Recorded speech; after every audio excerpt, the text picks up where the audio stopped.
Stand at the southernmost tip of Illinois today, right where the Ohio and Mississippi rivers collide, and you'll find a ghost town. Crumbling brick facades lean into empty streets. Grand commercial buildings sit with caved-in roofs and shattered windows looking out over overgrown lots. The silence is absolute. But look at an investment map from 1850. Back then, Cairo wasn't just a settlement. It was supposed to be the capital of American commerce. Investors from London to New York poured millions into this triangle of land based on one undeniable geographic fact. Almost every ounce of cotton, timber, grain, and coal moving through the American interior had to pass this exact point. While Chicago was still a muddy trading post shivering on the edge of Lake Michigan, Cairo was the undisputed gateway to the South. The sheer volume of river traffic guaranteed absurd wealth. Before we dig into the ledgers and city council records that show exactly how this promised empire collapsed from the inside out, subscribe to the channel. I reconstruct the lost histories of America's forgotten boomtowns to see why they really failed. Cairo's early prosperity was massive. Before railroads took over, the Mississippi River was the continent's main artery, and the Ohio River fed the industrial east. Where they met, a natural bottleneck formed. If you moved goods anywhere in the central U.S., your cargo came through Cairo. Steamboats lined the levees by the hundreds. The city was a mandatory stopping point for refueling, offloading, warehousing, and federal taxes. The wealth generated by this constant flow was staggering. The federal government even built a massive custom house just to process the millions in trade revenue. Money flowed into the local economy faster than city planners could pave the streets. All this cash triggered a massive population boom. Cairo's growth rate rivaled and sometimes exceeded early Chicago. On Washington Avenue, known locally as Millionaire's Row, shipping magnates, banking executives, and wholesale merchants built towering Victorian mansions. They had imported European brickwork, Italian marble fireplaces, and massive stained glass windows. The local elites threw lavish parties in pristine parlors, insulating themselves from the chaotic waterfront just a few blocks away. But a boomtown built on logistics requires an army of labor. Below the mansions, down by the muddy riverbanks, Cairo was a different world. The population surged to over 10,000 permanent residents. But on any given day, thousands of transient workers, sailors, dockhands, and laborers flooded the streets. The riverfront was a chaotic maze of warehouses, taverns, and boarding houses. The city was built in a floodplain. To protect their investments, engineers constructed a massive ring of levees. This towering fortress of earth and stone kept the rising rivers at bay, but it also created a physical bowl. Cairo became a walled city, a pressure cooker where extreme wealth and extreme poverty were trapped together in an area of less than 10 square miles. Inside this bowl, things got ugly fast. Cairo sat in a northern state, but it operated entirely by the rules of the Deep South. As thousands of African Americans migrated north for industrial jobs and better wages, they hit a brick wall. The white business owners and the political elites who ran the shipping companies established a rigid caste system, and they used it as an economic weapon. Segregation was baked into the local housing market, the labor unions, and the hiring practices on the docks. African American laborers were restricted to the most backbreaking, lowest-paying jobs. They were forced into the city's most flood-prone, neglected neighborhoods, completely cut off from the municipal infrastructure that the residents of Millionaire's Row took for granted. This extreme inequality required force to maintain. The official local police force was small, underfunded, and heavily influenced by the rough riverfront culture. When tensions flared over wages or housing, the city's elite bypassed the court system and turned to vigilantes. Mobs operated with impunity. If a dispute threatened the established racial or economic order, white citizens took the law into their own hands, frequently killing people. These murders were rarely prosecuted. The local magistrates, the mayor's office, and the wealthy shipping magnates just looked the other way. As long as the cargo kept moving and bank accounts kept swelling, mob violence was just a cost of doing business. The city was fracturing under the weight of racial tension, mob violence, and deep political corruption. But for decades, the sheer volume of money masked the rot. The structural flaws didn't matter as long as the steamboats kept arriving. Then, the engine stalled. Corporate rail ledgers from the late 19th and early 20th centuries show exactly what happened. Railroad networks were expanding rapidly across the continent. Trains didn't need natural river junctions. They could build steel bridges directly over the water and carve faster routes through the interior. More importantly, they could completely bypass Cairo. The one advantage that made Cairo a projected boomtown, its spot at the confluence of the rivers, was suddenly irrelevant. The bottleneck cleared. The long lines of steamboats at the Cairo levees began to thin. Warehousing contracts were canceled, and the transient population of sailors vanished. The legitimate economy of the city evaporated. Cairo was stuck. It had a massively overbuilt infrastructure, towering flood walls that required constant, expensive maintenance, and blocks of opulent mansions. But the tax base required to maintain it all was gone. Worse, the city was left with a fractured society fully conditioned to solve its problems through organized intimidation and mob rule. The math had changed. The local government faced a catastrophic shortfall. The river traffic was gone, but the desire to maintain the city's wealth and status remained intact. The businessmen and city officials used to the high life on Washington Avenue weren't about to watch their fortunes dwindle. They needed a new industry. They needed cash to replace the missing steamboat revenues, and they were willing to look the other way to get it. As the port rusted from neglect, Cairo's local government made a desperate, highly lucrative bargain. The new investors arriving in the city weren't shipping magnates or federal customs agents. They brought a highly illegal business model that would transform Cairo from a fading river empire into something far more dangerous. Look at the municipal tax records from the early 1920s. There's a massive hole in the math. The legitimate river trade was dead. The warehouse contracts that once funded the city's expansion had packed up for new rail hubs miles away. By all normal logic, the local government should have been bankrupt, auctioning off public assets just to keep the lights on. Yet the city's ledgers were flush. City Hall was fully staffed, and the political machine just kept humming. To see how a city with a dead economy kept its bank accounts overflowing, you have to look past the official directories. The local elite watched their legitimate fortunes evaporate, but they refused to accept it.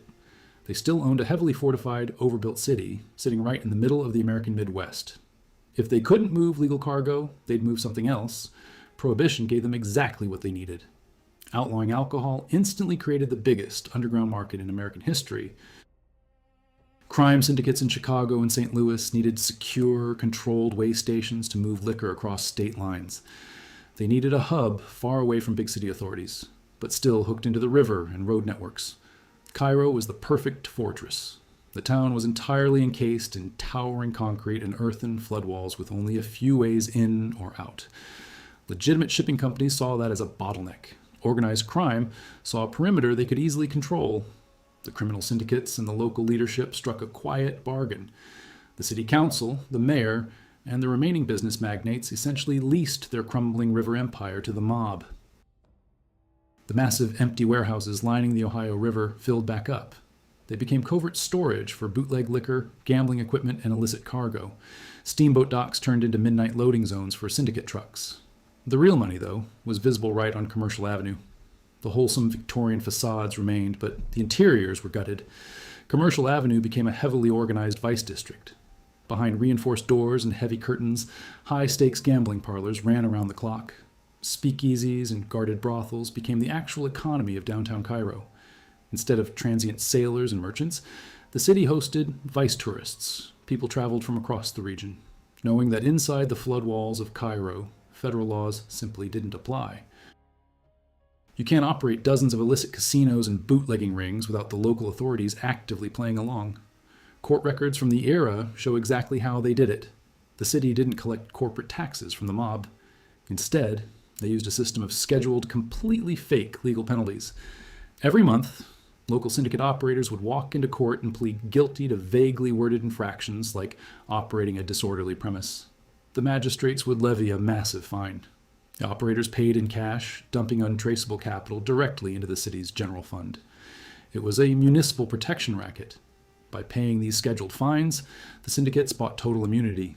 The city government essentially licensed them to operate in broad daylight, using the court system to launder money right into public coffers.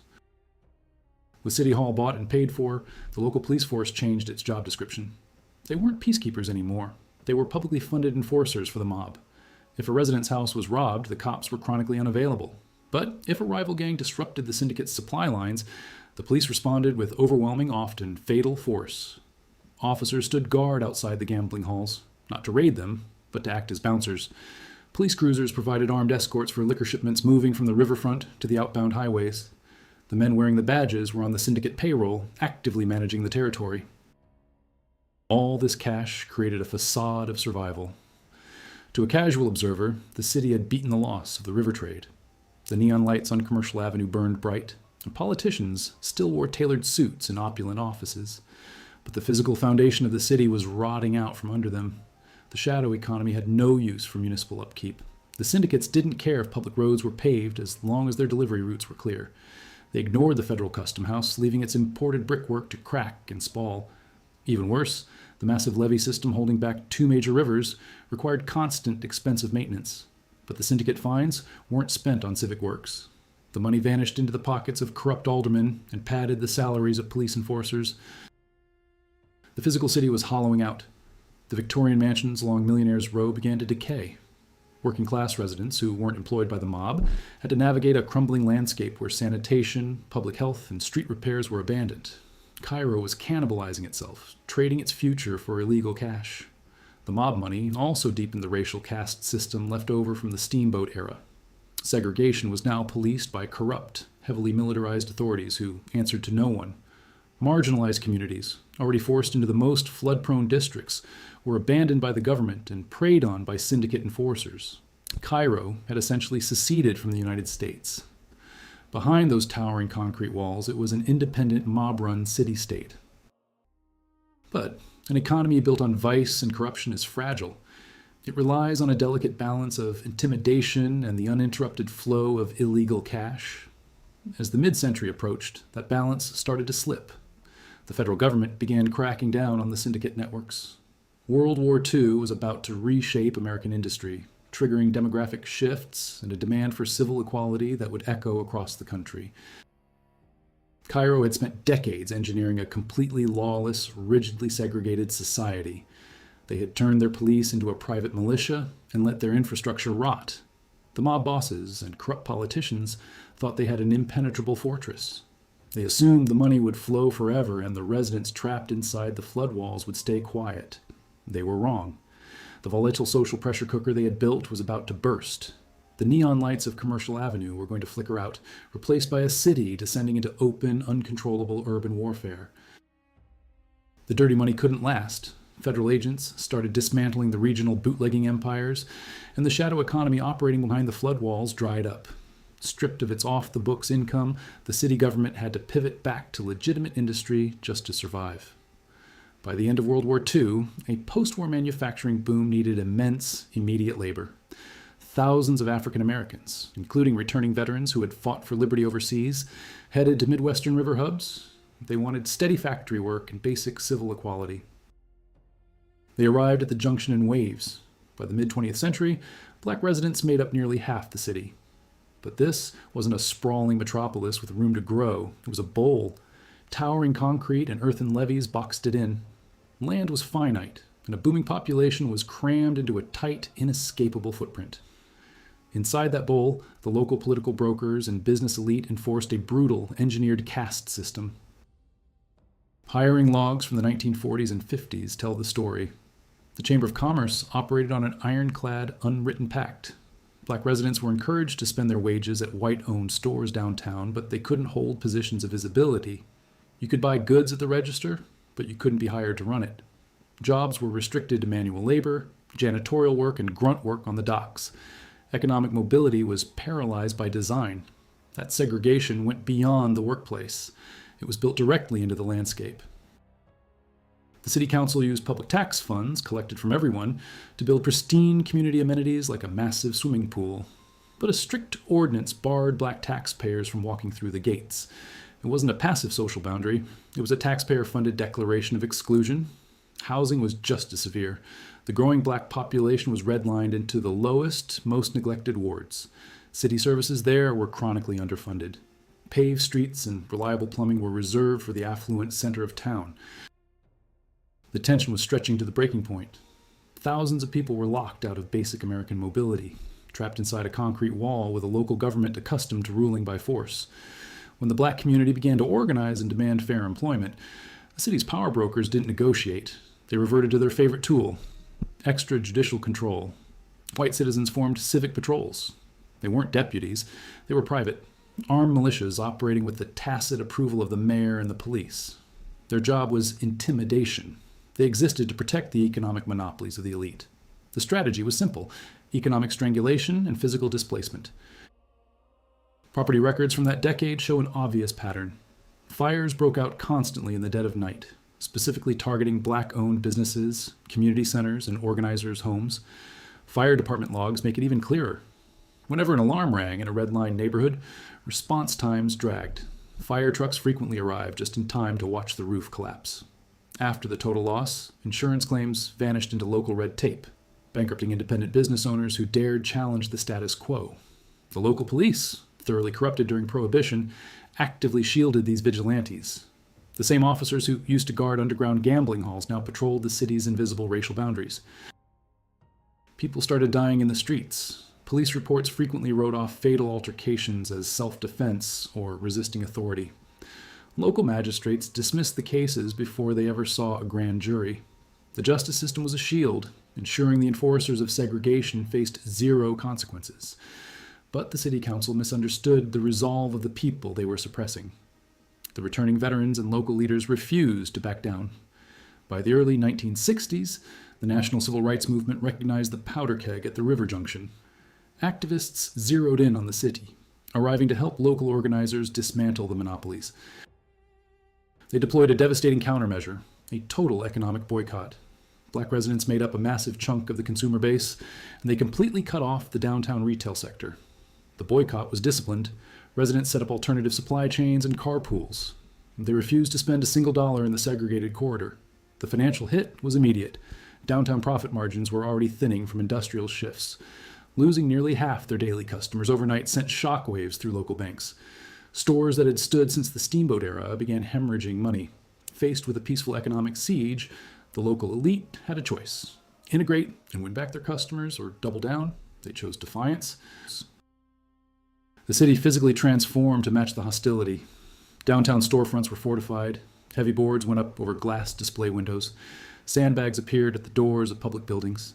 The government closed the municipal pool in several parks, draining the water and locking the gates rather than allowing black residents inside. The city council rammed through unconstitutional assembly laws to limit gatherings on public sidewalks, desperate to break the boycott. The concrete levees that were built to keep the river out now locked the hostility in. The geographical bowl trapped the noise of the conflict: police sirens, shattered glass, and the heavy rumble of trucks navigating checkpoints. The city was no longer a functioning hub. It was an armed camp. Opposing forces were locked in a standoff across a few square miles of decaying infrastructure. The militias were armed and politically protected. The local organizers were economically disciplined but exhausted. The local authorities had intentionally destroyed every mechanism for compromise. The pressure inside the flood walls was immense. It only took one uncontrollable incident in the segregated districts to tip the city from heavy civil unrest straight into urban warfare. Civil infrastructure rarely collapses overnight, but when the levee breaks, it goes fast. By the late 1960s, the economic boycott had fractured the city's power dynamics. Downtown was hemorrhaging capital. The financial pressure was immense. But rather than concede to a changing demographic and an integrated economy, local leadership made a choice. They militarized. The quiet economic siege turned into open urban warfare. Read the municipal ledgers and emergency council decrees from 1967 to 1969. Local authorities abandoned traditional law enforcement. Instead, the mayor's office explicitly sanctioned an organized armed private militia. They called themselves the White Hats. This wasn't a fringe underground group. At its peak, the White Hats had hundreds of members, a massive chunk of the city's remaining white adult men. They operated in the open. Members wore white construction helmets to identify each other in the dark, outfitting their pickup trucks with two-way radios and surplus military rifles.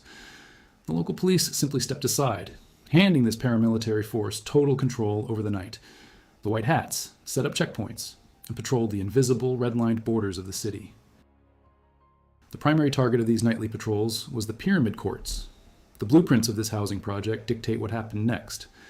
Built decades earlier by the federal government to warehouse a marginalized labor force, Pyramid Courts was a cluster of low-slung, heavy brick barracks. Thanks to systemic redlining, it sat in the lowest, most vulnerable part of town, miles away from the Victorian mansions of Millionaires' Row. But the cheap and heavy masonry, designed to isolate a population, created a defensible compound. The residents of Pyramid Courts were exhausted by decades of intimidation and abandoned by the city. Many were also recent combat veterans who understood tactics. Faced with armed convoys circling their homes, the community fortified its position. They established perimeters, organized watches, and used the flat brick roofs of the housing units as observation posts. What followed was a multi-year collapse of the social contract. When the sun went down, the city turned into a war zone. For over 3 years, the night air ripped with the crack of high-caliber rifles. Gunfights were a nightly routine. The towering concrete and earthen flood walls that encased the town acted as a massive acoustic amplifier. Every gunshot, shattered window, and wailing siren bounced off the levees, echoing violently across the compressed 10-square-mile bowl. Tracer rounds lit up the sky over the riverport. Sustained automatic fire pockmarked residential buildings. The fire department frequently refused to enter certain sectors without armed escorts, letting uncontrolled fires burn valuable real estate to the ground. This civic emergency triggered an economic chain reaction. Up in Chicago and Detroit, the late 1960s sparked a wave of industrial decentralization. Corporate site selectors were scouting the Midwest for locations to build sprawling production facilities. They needed a stable workforce, rail networks, and river barges. On a map, this river junction was the perfect candidate for a massive influx of corporate capital. Then those scouts turned on the evening news. They saw civilian pickup trucks modified into makeshift armored vehicles.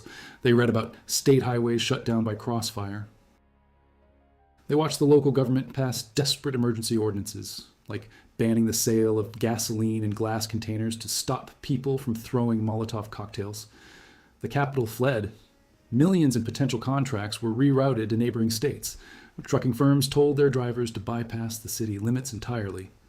On a major regional highway, meant to be the economic lifeline to the north, commercial delivery trucks simply pulled over and turned around rather than navigate the militarized checkpoints.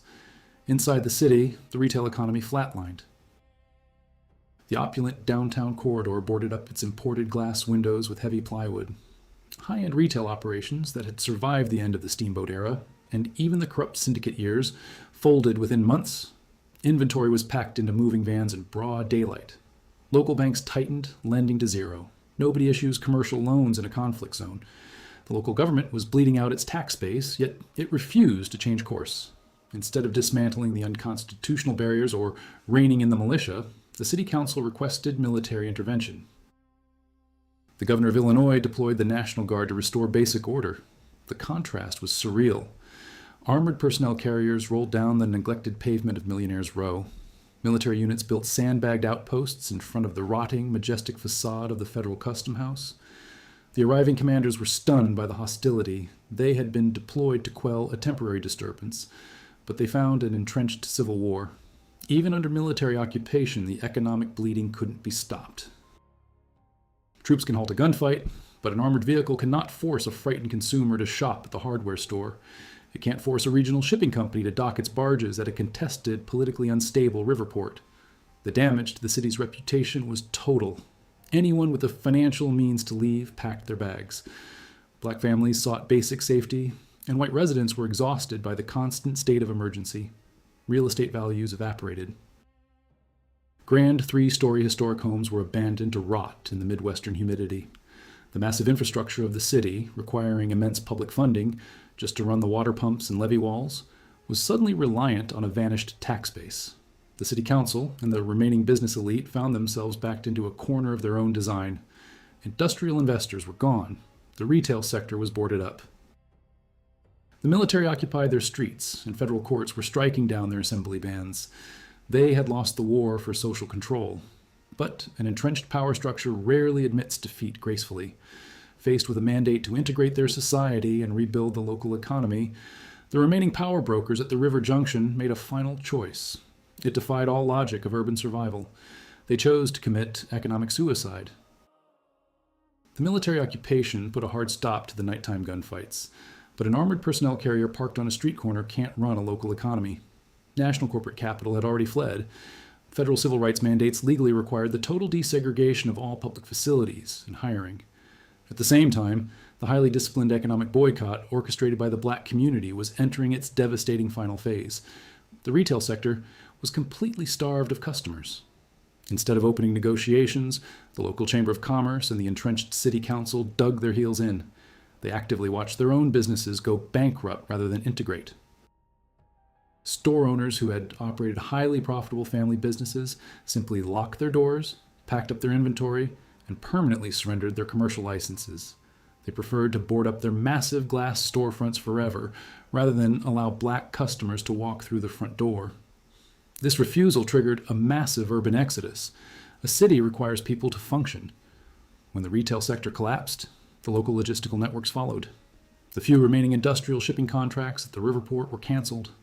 Without jobs, without basic municipal services, and with the streets still deeply scarred by the recent violence, the incentive to stay completely vanished. The population went into a catastrophic freefall. A city originally engineered to house over 15,000 residents, with a sprawling infrastructure to match, rapidly emptied out. Within a startlingly brief period, the population plummeted to just a few thousand. When a mass exodus hits on this scale, the local housing market ceases to exist. Families who had spent decades paying off mortgages on sturdy Midwestern brick homes realized their equity had evaporated to zero overnight. Faced with this reality, thousands of residents packed whatever would fit into their cars and drove away, intentionally abandoning their properties to the banks. Local financial institutions were suddenly holding hundreds of entirely worthless residential and commercial deeds. Crushed beneath the weight of this non-performing real estate, several local banks quietly folded, shutting off the last remaining valves of local credit. The physical toll of this abandonment was immediate and deeply visible. When a property is abandoned in the deep Midwest, it actively decays. Without heating in the winter, the brutal freeze-thaw cycles of the region become a structural wrecking ball. Rainwater penetrates the unmaintained roofs and seeps deep into the load-bearing masonry walls. When the temperature drops, that trapped water freezes and expands, literally shattering the historic brickwork from the inside out. Down the once opulent Commercial Avenue during the mid-1970s, the heavy plywood boards nailed over retail windows during the boycotts were never removed. Over the years, the wood rotted away, exposing the hollowed-out interiors to the elements. Grand three-story commercial blocks constructed during the height of the river trade began to fold in on themselves. Roofs caved into second-floor offices, sending debris crashing through the main floors and down into the basements. Entire city blocks transformed into jagged teeth of broken masonry and rusted iron beams. This localized structural collapse quickly spread to the municipal grids. Managing a massive, citywide utility network designed for a booming metropolis is a logistical nightmare when it's funded by the tax revenue of a ghost town. The intricate web of underground water mains and engineered sewer lines was massively overbuilt for the remaining fraction of the population. Without enough active users to maintain water pressure, subterranean pipes stagnated and fractured. The city council, stripped entirely of its commercial and property tax revenues, was functionally insolvent. They had no public funds to dispatch repair crews. Potholes expanded into massive asphalt craters. Streetlights burned out and were never replaced. Whole neighborhoods simply went dark. The sprawling regional hospital followed. For decades, the multi-story medical facility had been a pillar of the local community. But a major healthcare complex requires operating capital, specialized staff, and a heavily populated district to serve. As the tax base vanished and the remaining residents fled, the hospital's funding bled out. The facility was forced to close its doors permanently. The massive brick structure was left behind. Expensive medical equipment, heavy administrative files, and rows of empty gurneys were abandoned in the dark, silent hallways. Vines and heavy overgrowth began to consume the exterior masonry. The massive building sat empty, a towering hollow shell casting long shadows over the neglected residential grids below. The city was consuming itself, but the cruelest trap was the perimeter wall. The immense system of concrete and earthen levees still completely encased the entire town. These towering flood walls had originally been constructed to protect a booming logistical empire, guarding concentrated wealth from the rising currents of the Ohio and Mississippi rivers. The rivers outside the walls had not stopped rising. The seasonal floods still came. The federal government mandated that the levee system be continually monitored and maintained, requiring massive industrial drainage pumps to run constantly to keep the enclosed bowl from filling with groundwater. But inside the walls, the empire was gone. The elaborate Victorian mansions along Millionaire's Row were rotting into their foundations. The massive riverport was functionally dead. replaced by rusted cranes and cracked, weed-choked asphalt. The local government was hollowed out, presiding over empty ledgers and collapsing municipal services. The towering floodwalls were no longer a shield protecting an economic powerhouse. They had become the walls of a massive concrete prison, permanently enclosing a rotting architectural skeleton.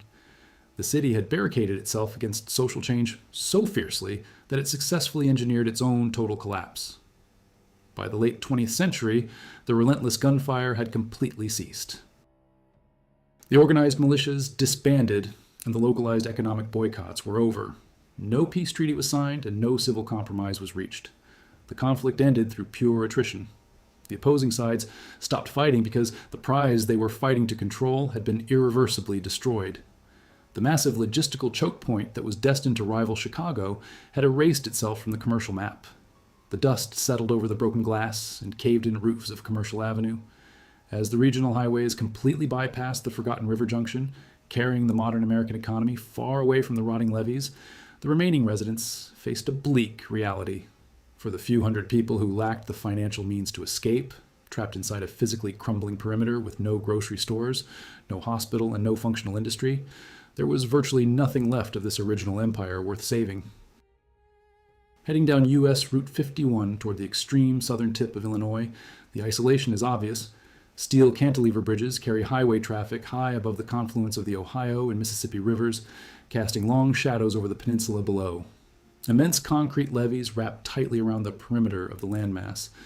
But inside that fortified bowl, there is no sprawling industrial megacity. Stand on what used to be the most contested, profitable retail corridor between Chicago and Memphis. And the first thing you notice is the silence. A geographic choke point built to host the mechanical roar of national industry is dead quiet. Commercial Avenue is an architectural graveyard. The wide thoroughfare sees almost no traffic. The asphalt is fractured by decades of Midwestern freeze-thaw cycles, leaving long, jagged fissures down the road. With no municipal works department left to maintain the infrastructure, thick brush has reclaimed the sidewalks. Weeds push through the foundational cracks of the remaining brick facades, slowly breaking the mortar apart from the inside. Faded, hand-painted advertisements from the early 20th century cling to the exposed brick walls of collapsed commercial blocks.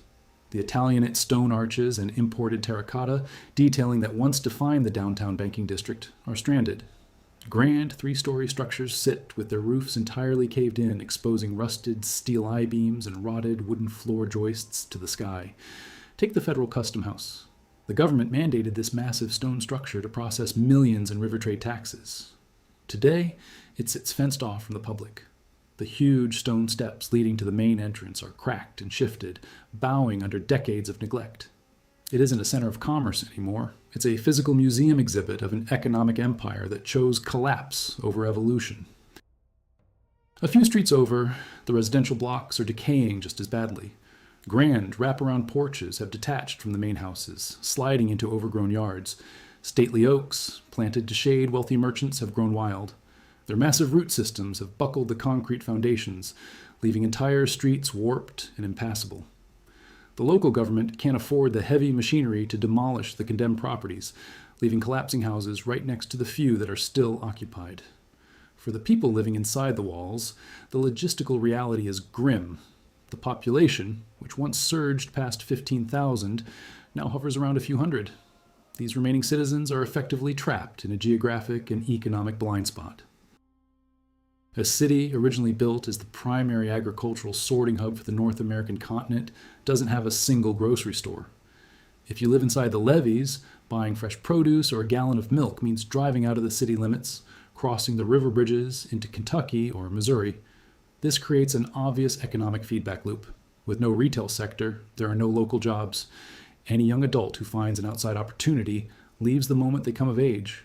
The remaining demographic skews heavily toward an aging, fixed-income population dependent on underfunded county services. A scattered gas station convenience store is the primary node of daily commerce. A lack of municipal funding has slowly dismantled the public infrastructure. The local school systems consolidated long ago, leaving massive, historic educational buildings boarded up to collapse. The local tax base is so depleted that maintaining a medical clinic is financially impossible. The community relies entirely on emergency services dispatched from neighboring counties miles away. Through all of this, the concrete and earthen levees remain intact. The federal government ensures these structural defenses are monitored, keeping massive industrial drainage pumps running constantly just to stop the enclosed bowl from filling with groundwater. At the top of those earthen walls, the rivers are still right there. The geographic choke point still functions perfectly. Commercial barge lines carrying grain, coal, and heavy machinery navigate the confluence every single day. The heavy diesel engines of the towboats churn the muddy waters right past the city limits, but they don't stop. The local river port is now a jagged, unusable expanse of rusted mooring cleats and collapsed loading cranes sliding slowly into the water. Commercial trucking routes bypass the town entirely, using interstates routed far away from the historically volatile peninsula. The national economy adapted, rerouted, and kept moving, leaving the city isolated in its own decay. Cities with perfect geography rarely fail this thoroughly. It is incredibly rare for an American settlement of this scale and strategic importance to be erased without a catastrophic natural disaster. But there was no earthquake here. The levees never failed. The destruction of this specific grid was internally engineered.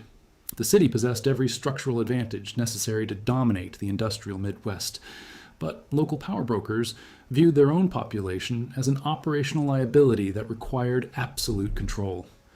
Whether it was the rigidly enforced logistical caste systems of the steamboat era, the corrupt shadow economy, or the deputized nocturnal patrols managing red-lined housing districts, every major decision at City Hall prioritized a toxic social hierarchy over the town's survival.